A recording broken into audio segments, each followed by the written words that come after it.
एक खूबसूरत सरसब्ज और पुरसुकून गांव में एक लड़का रहता था जो हर रोज सुबह सवेरे अपनी भेड़ों को लेकर खेतों और पहाड़ियों की तरफ निकल जाता था। सूरज की नरम नरम किरणें जब जमीन पर पड़ती तो हर तरफ सुनहरी रोशनी फैल जाती।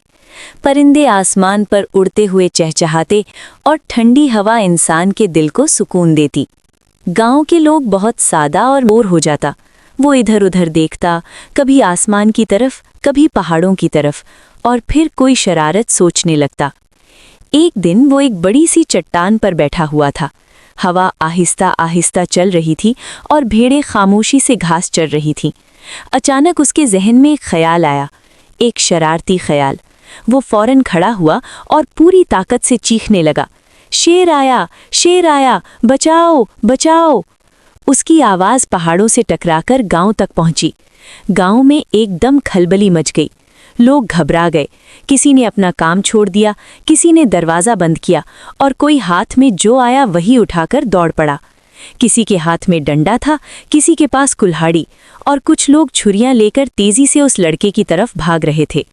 सबके चेहरों पर खौफ था और एक ही ख्याल कि उस लड़के को बचाना है।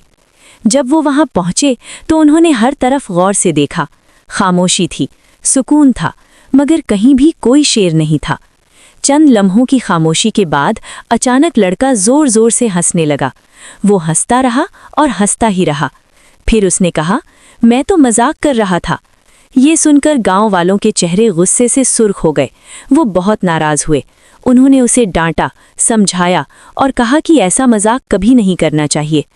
फिर वो सब मायूस और गुस्से में वापस चले गए। कुछ दिन गुजरे, सब कुछ मामूल पर आ गया, मगर लड़के की आदत नहीं बदली। एक दिन वो फिर अकेला बैठा बोर हो रहा था।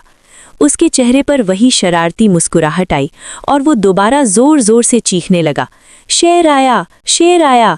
गांव वालों ने ये आवाज़ सुनी और एक बार फिर सब कुछ छोड़कर दौड़ पड़े।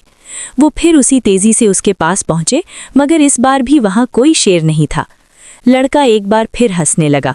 उसे ये सब एक खेल लग रहा था। अब गांव वाले वाकई तंग आ चुके थे। उन्होंने सख्ती से कहा, अगर तुमने दोबारा ऐसा झूठ बोला तो हम तुम्हारी बात पर कभी यकीन नहीं करेंगे। लड़के ने सर तो हिला दिया, मगर दिल में उसने इस बात को संजीदगी से नहीं लिया। कुछ वक्त बाद उसने तीसरी बार भी यही हरकत की। वो फिर चीखा, मगर इस बार गांव वालों ने उसकी आवाज़ को नज़रअंदाज कर दिया।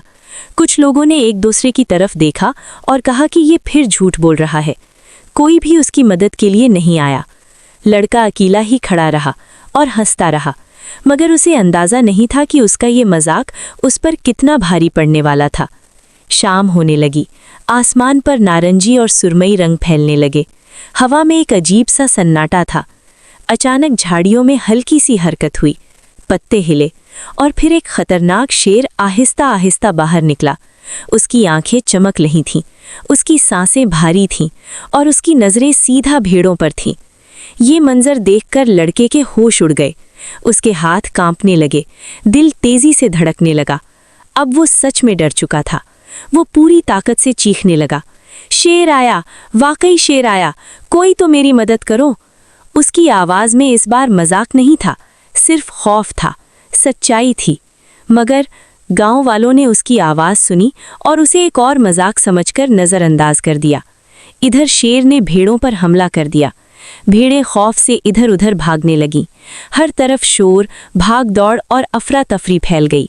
लड़का कभी इधर भागता, कभी इधर छुपता। उसकी आंखों से आंसू बह रहे थे। वो बार बार चीखता रहा, मगर कोई नहीं आया। कुछ ही देर में सब कुछ खत्म हो गया। मैदान खाली हो गया, हवा खामोश हो गई और सिर्फ सन्नाटा बाकी रह गया। लड़का आहिस्ता आहिस्ता ज़मीन पर बैठ गया।